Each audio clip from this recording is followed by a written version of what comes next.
Titanic कभी iceberg की वजह से डूबा ही नहीं था। हाँ जी।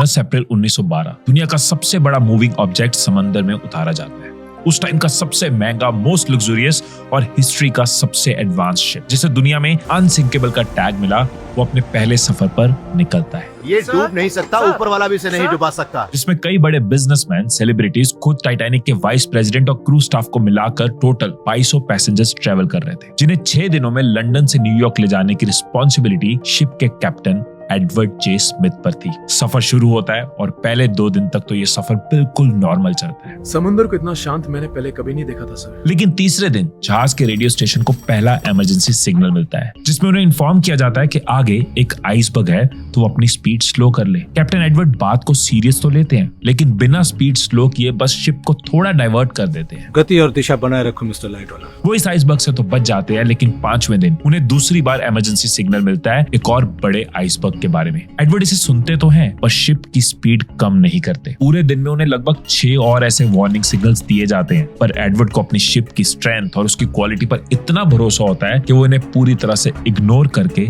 स्पीड से चलते जाते हैं। हम तेजी से बढ़ रहे हैं। उसका रिजल्ट रात के 11:30 बजे टाइटैनिक एक मैसिव आइसबर्ग से टकरा जाता है। शिप में मल्टीपल डिस्ट्रक्शंस होते हैं। मिनटों के अंदर शिप डूबने लग जाता है। लोग बचने के लिए लाइफ बोट्स पर भागते हैं और लगभग 2.5 घंटे के अंदर अंदर टाइटैनिक 1500 लोगों को लेकर डूब जाता है, जिनमें से एक होते हैं खुद कैप्टन एडवर्ड स्मिथ, जिनको इस पूरे डिजास्टर का ऑफिशियल कल्प्रिट माना गया है और जिसने दुनिया को यह बता दिया कि फर्क नहीं पड़ता आप कितनी ऊंचाई पर खड़े हो, अगर उस चीज का ओवर कॉन्फिडेंस है ना, तो आपको डूबते देर नहीं लगेगी।